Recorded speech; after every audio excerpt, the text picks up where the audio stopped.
পণ্য আমদানিতে ভারতের নিষেধাজ্ঞায় বাজার হাতছাড়া হওয়ার শঙ্কায় ব্যবসায়ীরা। ভারতের এ বাধা উভয় দেশের ব্যবসায়ী এবং ভোক্তাদের ক্ষতি করবে বলে মত তাদের।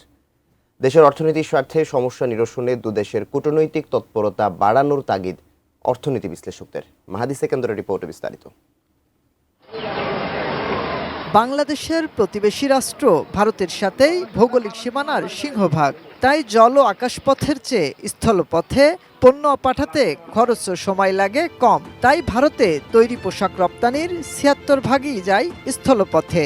এমন বাস্তবতায় গত শনিবার বাংলাদেশি পণ্য স্থলপথে আমদানিতে নিষেধাজ্ঞা দেয় ভারত। ভারত থেকে বাংলাদেশ বছরে পণ্য আমদানি করে $9 বিলিয়ন, বিপরীতে রপ্তানি প্রায় $2 বিলিয়ন। রপ্তানির সিংহভাগ তৈরি পোশাক ছাড়াও প্রক্রিয়াজাত খাদ্য, প্লাস্টিক, কাঠের আসবাব, সুতা ও সুতার উপজাত, ফল ও ফলের স্বাদযুক্ত পানীয়। এখন থেকে এসব পণ্য রপ্তানিতে দুটি পথ খোলা রেখেছে ভারত। দেশটির পশ্চিমে মুম্বাইয়ের নভোসেবা ও পূর্ব ভারতে পশ্চিমবঙ্গের কলকাতা বন্দর।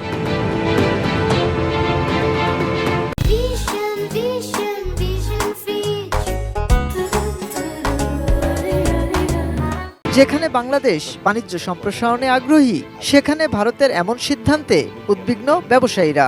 আলোচনা ডায়ালগে বসা উচিত যে তোমাদের এই সিদ্ধান্ত এটা কিভাবে নেগোশিয়েট সরকারের উপরেই আমরা আহ্বান জানাবো। আমাদের যদি এই বাজারটা আমরা হারিয়ে ফেলি, তাহলে নতুন বাজার খুঁজে আনতে যে সময়টা লাগবে, এই সময় কিন্তু আমাদের হাতে নাই। এই সময় অনেক মালিক কিন্তু খুঁজে পাবেন না, অনেক ফ্যাক্টরি বন্ধ হয়ে যাবে।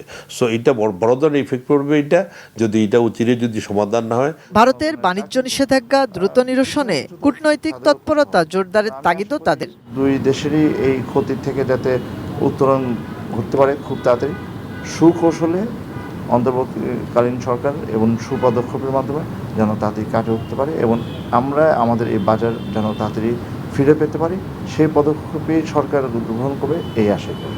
অর্থনীতি বিশ্লেষকরা মনে করেন, ভারত ও বাংলাদেশের বাণিজ্যে শুল্ক ও অশুল্ক বাধা দুই দেশের জন্যই ক্ষতিকর। পুরো বিনিয়োগ, কর্মসংস্থান এবং একই সঙ্গে যে ব্যাংকগুলো আসলে এই জায়গাতে ফাইন্যান্স করেছে, প্রত্যেকের জন্য একটা বড় ঝুঁকি তৈরি হয়েছে। তো সুতরাং এর অর্থনৈতিক যে ঝুঁকি বা এর যে চাপ, সেটা কিন্তু কম নয়। তো সুতরাং দ্রুত কূটনৈতিক উপায়ে এবং বাণিজ্য মন্ত্রণালয়ের মাধ্যমে আমরা যদি এটা আলোচনার পথ তৈরি করি, তাহলে সেটা হবে বাংলাদেশের অর্থনীতির জন্য সবচেয়ে ভালো একটা উপায়।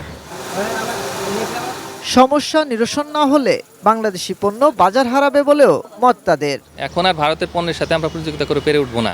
মাহাদি সেকেন্দার, এটিএন নিউজ, ঢাকা।